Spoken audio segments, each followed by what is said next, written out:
You can continue going on your merry way and ignore your privilege. That is also a choice. Is that the choice you want to make? Does it match the values you hold? Does it match the type of person you want to be in the world? And I don't mean good, bad. I just mean the type of person you personally want to be. Does it match that? And if it doesn't, get uncomfortable and get ready to be uncomfortable way more than you realize. This is your Kick-Ass Life podcast, episode number 341 with guest Makenna Held.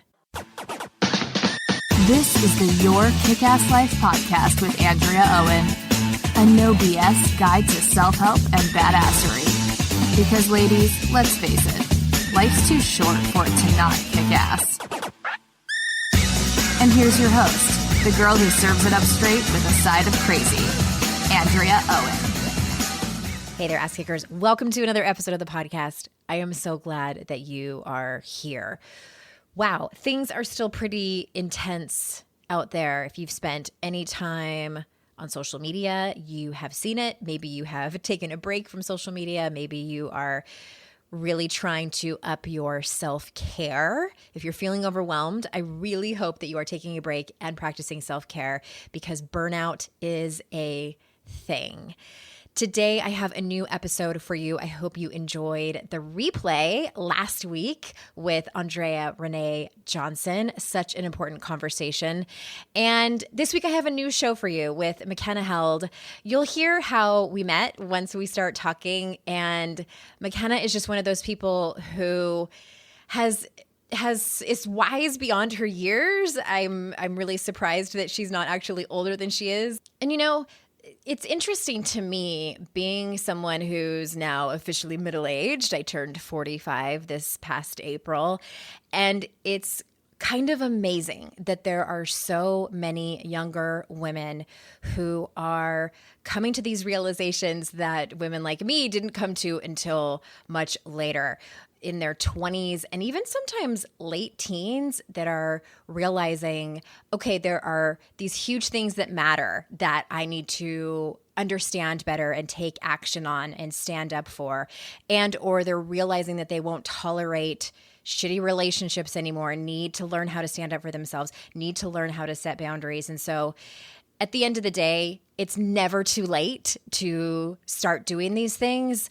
I just find it so incredibly heartwarming that younger and younger generations are coming to these conclusions about their life, whether it is to make their own lives better and or to make the world a better place. And Makenna is no exception. So for those of you that don't know her, let me tell you a little bit about her. Makenna Held is a writer, educator, and serial entrepreneur. While she's most known for being the woman who bought Julia Child's house, that is one of the least interesting things about her. Her business, personal, and leadership coaching is committed to exploring paradigms of the human condition, including liberation, human potential, obliterating capitalism's hold on our souls, and the essence of suffering. Through her cooking schools, coaching, writings, and live events, she inspires humans to live lives full of purpose and intention through unfettering oneself, dissipating conventional wisdom, and cultivating their own recipes to allow deeply resonant and personal truths to shine through. She and her work has been featured in Vogue.com, Today.com, Bon Appetit, Food and Wine, Forbes, Condé Nast Traveler, and more. So without further ado, here is Makenna. Makenna, thank you so much for being here. So great to be here. Thank you so much for having me. I want to tell people like how we met, because you and I have kind of run in the same circles online, and that's how I meet a lot of the people who I invite to be on the show. And I've always admired your work and your voice and the things you stand for. And then I was doing some book research, and you had an experience that I was interested in hearing more about. And then we just had a candid conversation about it. And then I liked you so much and respected you so much. I'm like, I want to have you on the show. So that's how we got here. And right before we started recording, I asked you a question. I'm like, we need to actually talk about what's happening in this moment, because it's June 2nd, 2020. You're actually not in the United States, but you are American. Yes. Unfortunately. Yeah. but you're living in France right now. And I asked you before we started recording because I kind of wanted to get your thoughts on something, and you said something really important that I think that I wanted my listeners to hear. So I just got finished recording with another guest of mine, Mike Robbins, and he's a straight white cisgendered man, and I just said in the beginning of our conversation, like, we're going to be centering whiteness, and it's uncomfortable and messy. And I just kind of wanted to say it out loud because I knew that's what we were doing. And you said something that I want you to say to the listeners, because it's something I didn't address in my conversation with Mike, which is what did you say about whiteness? So I said that whiteness is a sickness white people carry, and they're the upholders and they are the perpetrators of whiteness. And whiteness isn't just like white people. No, whiteness is white supremacy. So even if you're not a white supremacist, you uphold white supremacy due to systematic and institutional structures that came before you, which means white people inherit whiteness. White people inherit and have it inherently have white supremacy baked into their cultures. And so much of it is because it is allowed and expected and celebrated, especially in the United States. But frankly, anywhere that has a colonialistic past carries this sickness, carries this problem, carries the privilege of it, and does various things to uphold it and perpetrate it. Which, as white people, if we haven't done any work on this yet, we can get very defensive about that. Oh my gosh, it's so easy to get defensive. The first time I realized that racism was still an issue in the United States, I was 19 years old. I grew up in Boulder, Colorado, very white city, and everything seemed like copacetic and happy, and people got along. And then I went off to Smith College, which is far more diverse. It's very political. It's very heady. It's very, it's such a place of smart humans. It's a women's college, but it's not only for women. There are a lot of men and non-binary folks there. And I just found myself completely gobsmacked about the notion that as a queer woman, that when I felt like I was getting called out all the time for being queer, like when I was in public because of how I dressed and how short my hair was, there was a lot of slurs that got headed my way. I got into a head-to-head fight with a mutual friend who was a Black queer woman, and she told me to stand down, and I pushed back harder. And it wasn't until like 6 months after that where I went to an anti-racism training where I was the white woman in the room that said, but what about reverse racism? And the Black trainer was like, I need you to sit down and listen to me and understand why that does not exist. And I said, okay, I'm paying to be here. I'll shut up and listen. And so I did. And I was shocked by what I heard. It's nothing that had ever been explained to me before.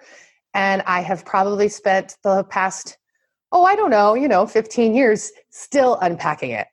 So from my moment of awakening, I still screw up daily sometimes. So that's the really interesting thing about all this. It's like, you carry it with you. It's our job to unpack it. It's our job to dismantle what we can and then keep looking. And it's a never ending process. It's no different than self-help of any kind. Right. It is a never ending process. Just when you think you've reached like I'm good, I made it. It's like, what was that? Yeah. Thank you for kind of explaining that a little bit. And I always try to make sure, like, am I throwing words around that people might not know what they mean? And thank you for saying too, that it's a lifelong journey. Like I tell people all the time on this show, like your personal development journey is going to be lifelong. Sorry, there's no end date. And I readily admit that when I started talking about this in 2017 and took my foot off the gas, took a class, read a bunch of books, was talking about it on the show and got complacent. Not only, as in my leadership, and sometimes more importantly, doing my own work. And then the bottom dropped out. And then what we're seeing with the deaths of so many Black people, not just in the last few months, but over the last, hundreds of years. And then what we're seeing now this week, as we're recording this, really truly coming to realize like, okay, Andrea, like this work never stops. Right. And that's where I find myself now. And not, and it was just kind of a coincidence that over here on the show, like we tend to batch episodes, and I'll record a bunch in a week. And I'm like, I can't not talk about this. Like, I can't just pretend that it's business as usual with, and I do want to talk about the other work that you do, but it's all directly related to this. So totally is. So the really interesting thing that I liken racism to is the same thing as limiting beliefs, except that there's a structural upholding, but oftentimes, especially for women and queer folks, that those limiting beliefs are also structurally upheld. We're not good enough because we're women. And so racism is very similar. We have been conditioned to believe, even if we don't fully personally believe it, we've been conditioned to kind of allow it to exist. Oh, it's just how things are. Oh, it's not as bad as it used to be. So those things, they're almost identical to everything that coaches work through. That's why a lot of coaches who also have anti-racism training, especially coaches who are of color, have moved into that industry because the work is vastly similar. It's understanding that you have a thing that you can't see, ripping that thing off, staring at it, getting really upset and confused that it exists, staring at it again, figuring out where it comes from a kind of detached place, figuring out if it's from, is that belief from your father? Is that belief from your mother? Is that belief from society? Is that belief from a boss? Is it just kind of the community you were raised in? And then figuring out what belief you can replace and how you can move on.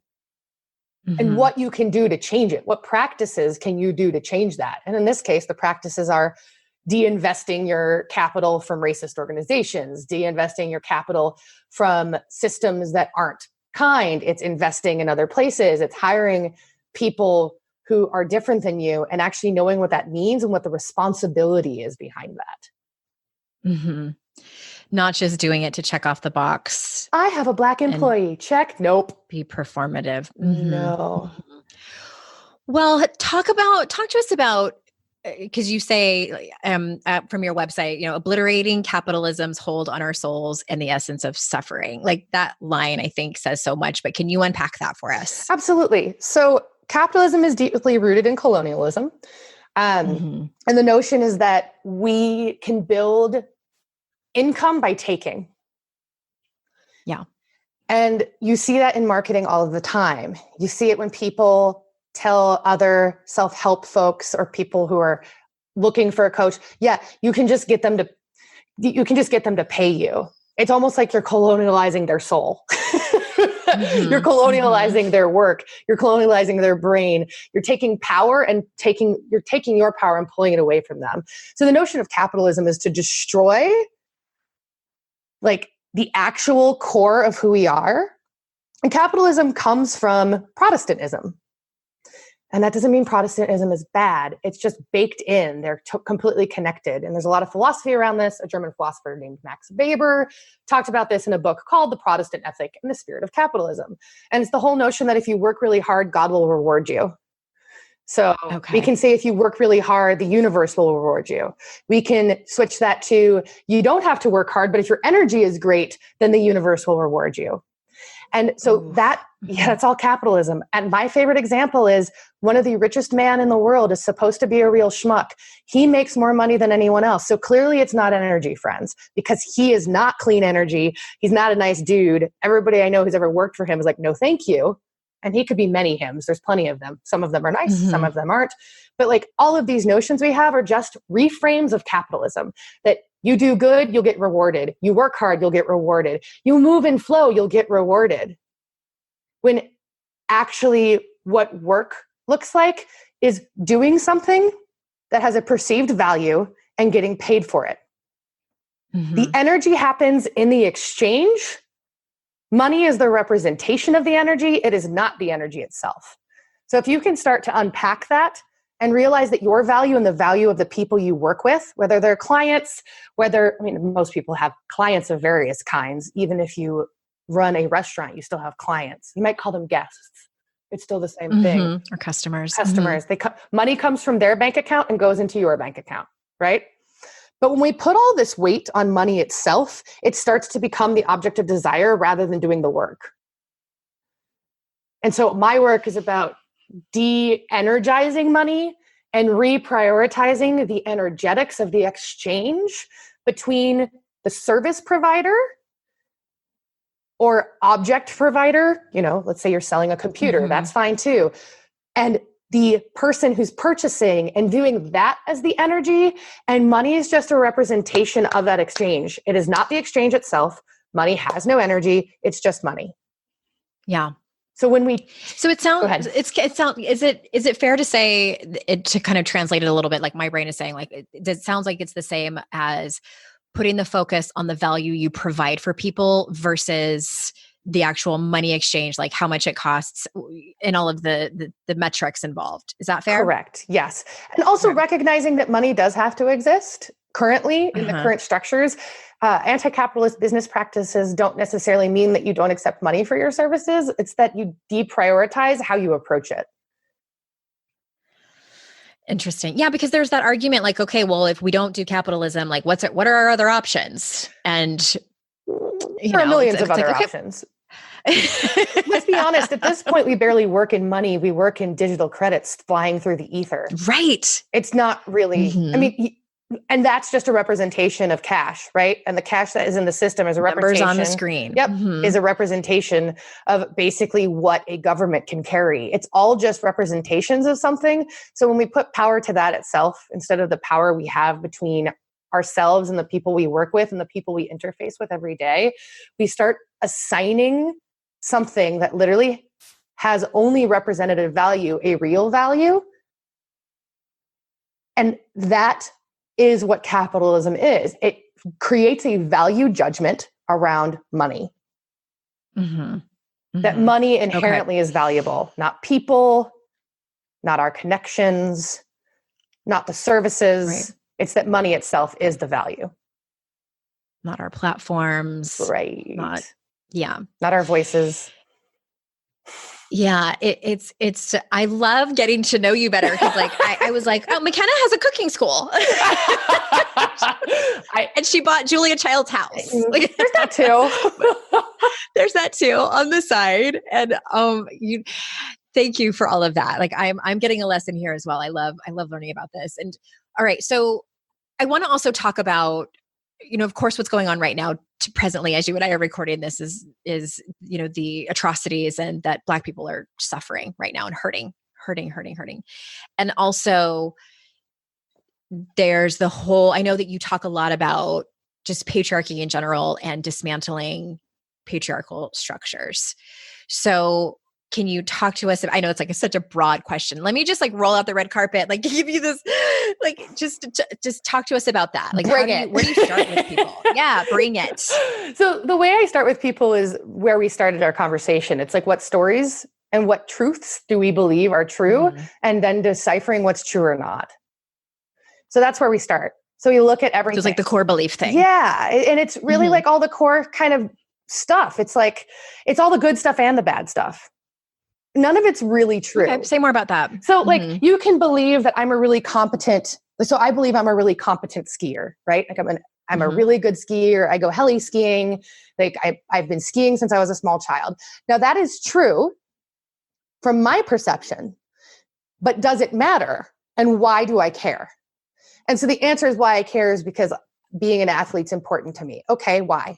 And so it's like looking at all of these things to kind of look at them in holism rather than looking at them as just things we believe are true about us. Because once we can look at the positive things as holism, the things that we hold that we know have been given to us, that we have decided to carry, nobody just thrusts things on us. We decide to continue carrying it. It's a conscious decision every single day to continue to decide to carry it, no matter how atrocious it is. And that's something that's really challenging to wrap your head around. But that's what restoration looks like. It's what the work of repair is.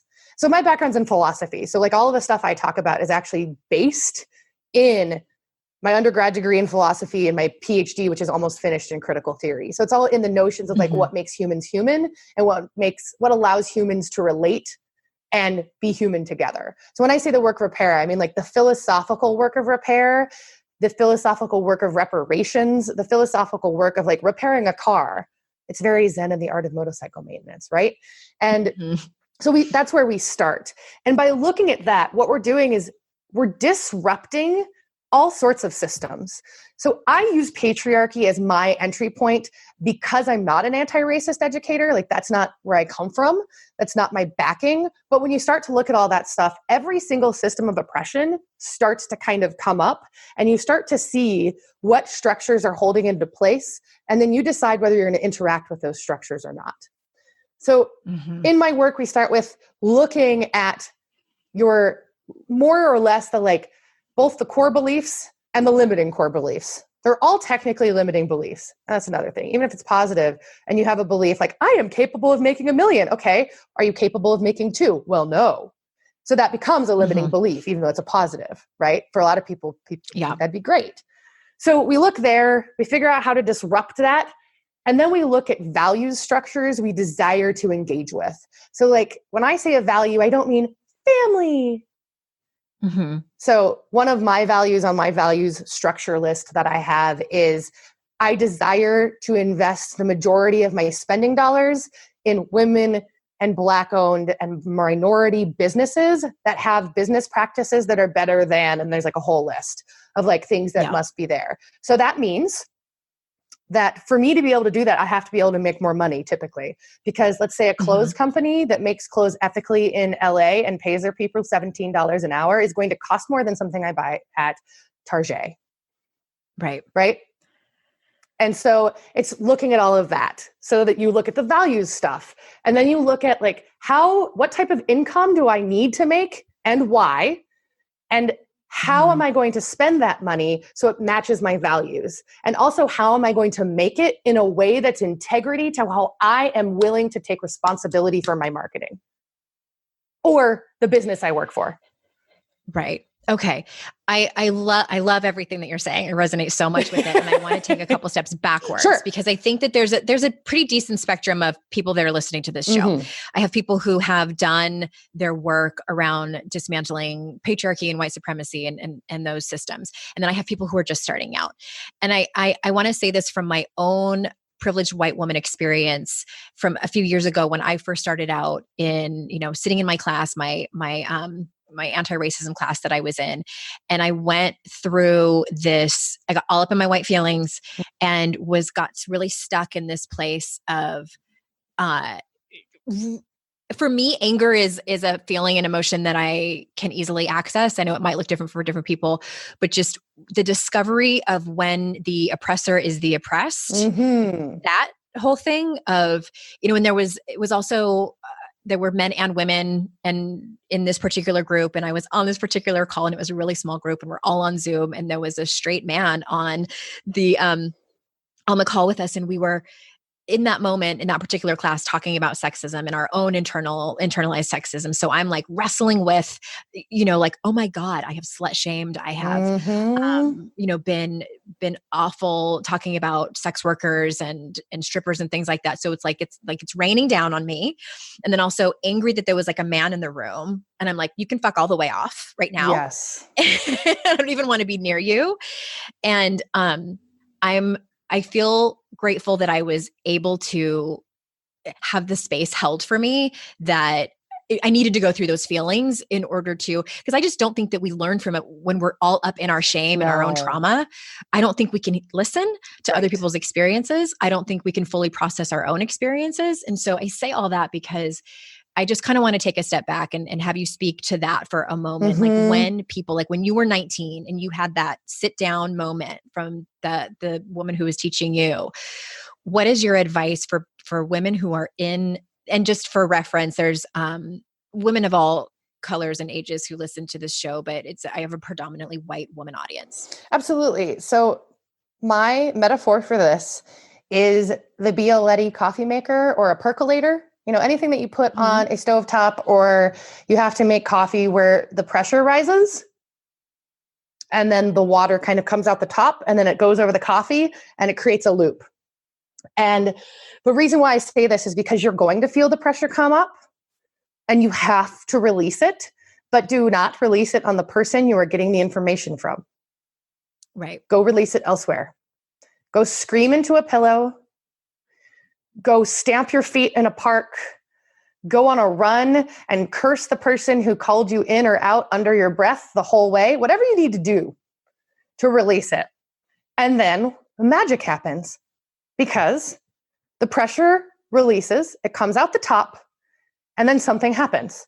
You actually start to synthesize. Before, when you think about a percolator, you have water and a coffee basket and the pressure. And once it releases, it hits the coffee. It's not very tasty coffee at first. It's really bitter. It's bitter. And it's unpleasant. And then it keeps circulating and it chills out.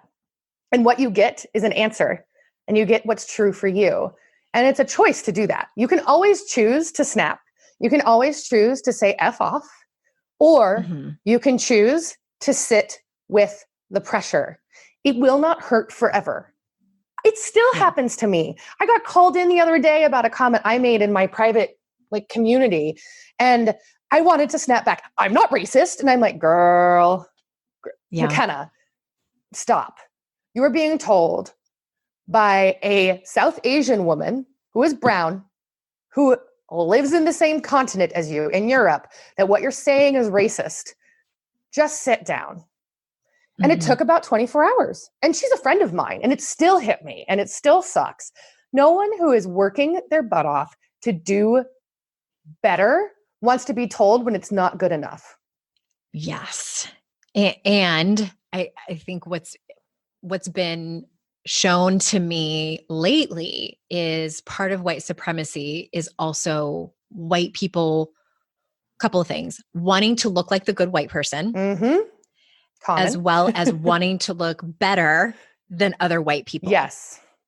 And when I say better, I mean personally doing better. I don't mean compared to others. It's like you're working through your stuff and you think you've kind of reached the end of your stuff. Same thing happens. You're going to reach an end that you didn't know was there. An end of your capacity. What some people might call blind spots. I call them hidden spots because of the ableism tied into the word blind. Like things that are hidden from your view. And it's really uncomfortable no matter how far you get, but it does get easier. Yeah. Truly. It does. It does. And then it ebbs and flows. And I just kind of wanted to give people a clear picture of, no one ever died from the massive discomfort that comes from this work. Nope. And that's all you're going to feel like it for a second. You're going to feel like everything in you is being attacked. And then you have to take a step back and go, I'm not being attacked. The systems I am complicit in are being attacked that show up in me. They are not mine. Yeah. I inherited them. I am choosing to continue to carry them. And it's my choice whether I put them down or not. And that is a choice. It's not a requirement. You can continue going on your merry way and ignore your privilege. That is also a choice. Is that the choice you want to make? Does it match the values you hold? Does it match the type of person you want to be in the world? And I don't mean good, bad. I just mean the type of person you personally want to be. Does it match that? And if it doesn't, get uncomfortable and get ready to be uncomfortable way more than you realize. 100%. I love that you're making so many parallels to personal development in general. And I saw them before, but you are quite honestly making me see them so much more clearly. And I will definitely quote you in my book, probably more times than I originally thought I would. Co-written by Makenna Held. No, but I call that the point of no return when you have walked in and you see all of your disempowering beliefs, when you see what the media has handed you, what the culture has handed you, what your ex-partner or parents or family of origin or whatever. And then you are afraid to, this happens, I facilitate shame work, and it's so incredibly uncomfortable, and it's a physiological response that we get. Our bodies are telling us this is unsafe, get out now. Yes, absolutely. That's what we are commonly fighting with in any sort of self-realization, because looking at your own inherited racism, looking at your own racist beliefs you subconsciously or consciously carry is no different than any other piece of thing that you subconsciously or consciously carry. Mm-hmm. Mm-hmm. Yeah, and the internalized misogyny was actually pretty shocking to me. Like, I thought, oh no, this is just men's issue that they need to figure out. And no, it's all of our issues. It's all of our issues. Well, and that one really knocked me down. Absolutely. I just once you've seen it, you can't unsee it, right? It's like, oh my gosh, I've done all these things to my people. And I think that's the thing to remember that's different between that level of work within the patriarchy and the work of a white woman doing anti-racism work within themselves, or just limiting belief work. Your limiting beliefs that are kind of like just about you generally only hurt you. Mm-hmm. And then the limiting beliefs or the beliefs you carry and the internalized things that hurt you, that also hurt people like you, only hurt people like you. And then racism hurts people different from you. And that pain is more structurally challenging to look at because it's not yours. Right. And so it's harder to see, witness, and understand. And it requires a lot more. The way I have upheld this has only harmed others. But frankly, whiteness harms all people. Like, it also robs robs white people of wholeness too, right? Like, it disproportionately robs people of color, Black people, and Indigenous people gazillion times more, but it robs all people of wholeness. Mm-hmm. And so the more that we can like sit and listen and pay attention to that and realize that we're looking at layer cakes of various types of doom and gloom, and it's still work we choose to do. Like, you choose to look at your personal limiting beliefs. You choose to look at how you've upheld internalized misogyny and the patriarchy. You choose to look at what racism you hold within you and what structures you uphold. They're all choices. Mm-hmm. Well, kind of switching gears here, I think it's indirectly related. You talk a lot about and work with women about trusting themselves and their intuition. Mm-hmm. So why is this so important? And please, enlighten us on like how it's directly related to this and how can people start to do that? Yeah. So my entry point to intuition is through human design, because it's really nice as a place to start, because it ties into mechanics. It's not just your intuition. It's like literally you can look at the way that you are wired to process information from the world, universe, et cetera, however you want to perceive it. God. Can you explain to people a little bit what human design is for those that might not know? So human design is like a meld of astrology and quantum physics and a lot of other esoteric practices that is based on the time of birth and where you were born and what was happening in the sky where you were born, but it's based on the notion that like neutrinos, which are subatomic particles, that are the bare basics of quantum physics. It's those that come through these places and then hit you, and that programs your cells. Mm-hmm. And I always joke that it's ridiculous in a lot of ways. So I'm a scientist. So I went to philosophy and then I went to economics, and I'm still in like critical theory philosophy. And one of my advisors is one of the like head quantum physicists in the world. And she hates me because I use it more for self-help and development. And it's very funny because the way she uses it and the way I use it are identical, just on different applications. And so we get into arguments. We get into arguments about this in classrooms all the time. And I just stopped taking classes with her because it's just too silly at this point, because we just don't see eye to eye. And it's just not willing. But the whole notion is like, there is a way to look at how you respond to decisions, how you make decisions, and how like your best way to move through the world in terms of interacting with others so that everybody gets along copacetically. So what the really nice thing is that it ties in really nicely for people who've like listen to your intuition and they're like, what does that mean? I keep hearing that and I just don't get it. Kind of breaks down how that shows up in their body. So like some people get their information as like flashes. And some people get their information in like big downloads. Some people get their information that they use for decision making, like get that gut feeling. And there are people who don't have gut feelings. And they're like, well, I don't have one. And chances are it's like not in their design. So I love using it because it really helps with the notion that like the way that we're trained to make decisions in the world is by like pro-con lists. Writing down all the seeking the counsel of our friends. Yep. That doesn't work for about 75 to 90% of the population. I mean, each of those has a different percentage, but making pro-cons lists works literally for like 4%. It's an actually effective tool. What it does for the rest. I didn't know that. Oh yeah. What it does, it only works for like 2 types of human designs, which we're not going to go into right now. It's like 2 subtypes. Everyone else is better off following other ways of gathering that information and responding, and things like that actually muddy the waters for most people. So it's a great entry point into discussing how you access your intuition. So we start there, and then we go through a bunch of body practices and meditations. Instead of we develop that muscle, because so many of us don't have it developed. We've been told to shut up and row, keep our head down, make our salary, retire, buy an RV or go on the road or what have you, and kind of just... Yeah. Maybe go out into nature if you have time. Maybe go stick your feet in the dirt once every 2 months. In the grass.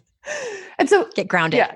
Go get grounded. And I love when clients come to me and they're like, I don't even know what that means. I'm like, of course you don't, because no one explains it. She's like, just ground.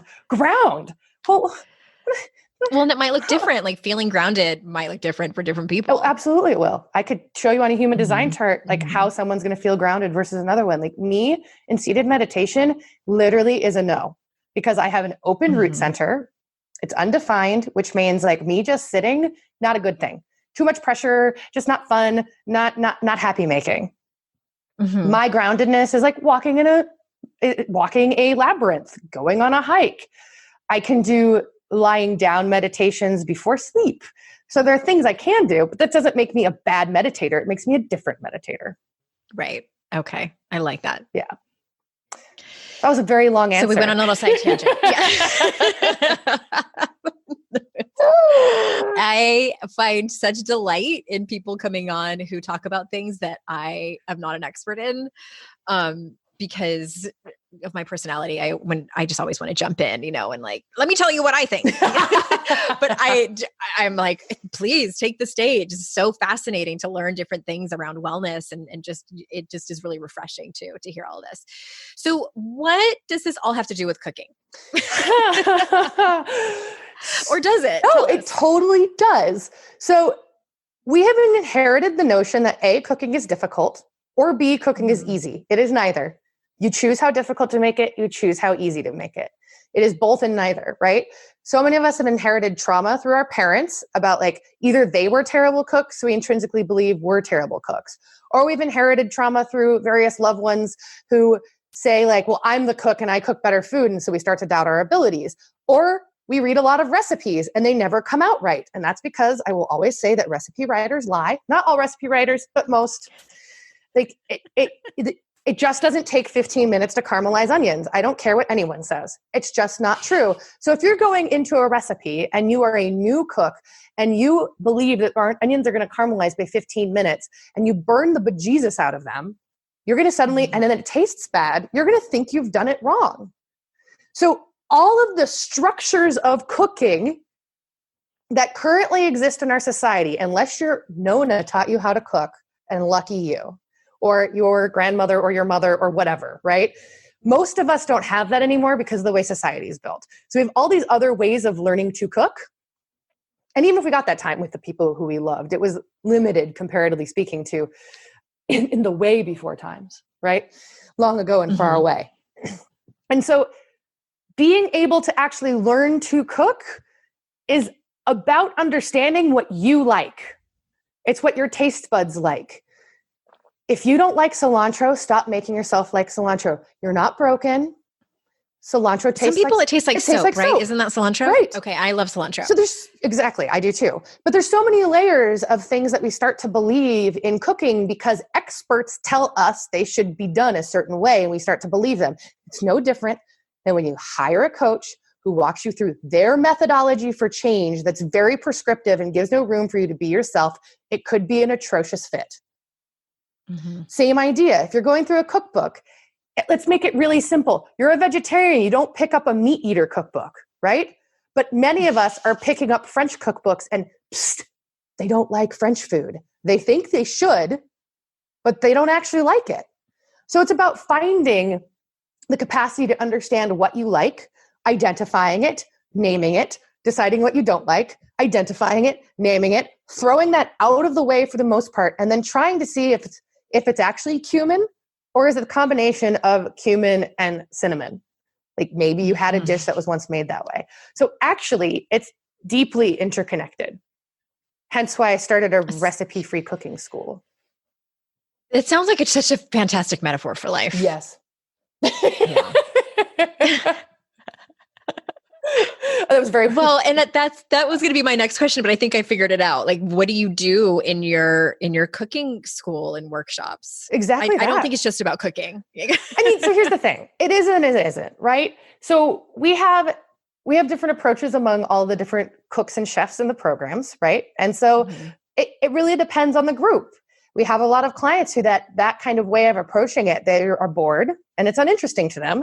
And we have some clients who, when we start talking about that, their eyes get really bright and big. Mm-hmm. And so we run cooking schools. I should say we used to run cooking schools all over the world. Hello, pandemic. We will again someday. But so each program has kind of a different element. So the program in France is the gateway. We introduce some of those core concepts, but it's not as in-depth. And then we have an online program that's very in-depth on that end. And then we have a Vermont farm-to-table program where literally the 180-acre farm that we do it on grows the produce I send them. Like I send them seeds and they take care of it. And then we cook with that. We do things in Italy. So it kind of just depends on the program. You know, we cater it to the people in the room and we have different conversations with different clients. And that's the beautiful thing is that the differences make it work. Yeah. Well, if that isn't a beautiful ending to this show, I don't know what is. The differences are what make it work. Not that everything's tied up with a pretty bow, but I just feel like it's a beautiful sentiment. And I appreciate you coming on and sharing all of your wisdom today. Is there anything, I like to ask people, like, is there anything that we missed that you feel like is just kind of on the tip of your tongue that you want to say before we close up? No, I'm good. You feel complete? I feel complete. Yeah. I'm great. Makenna, Thank you for having me. I loved this so much. My pleasure. Where do you want people to go and learn about your cooking school and the services that you offer and all of that good stuff? At Makenna Held. But if you looked at how many different social media accounts, I'd be rambling here for 10 minutes. So we'll just say easiest to find me at Makenna Held. And that's a great starting place to kind of bounce off into all the directions of the things I do.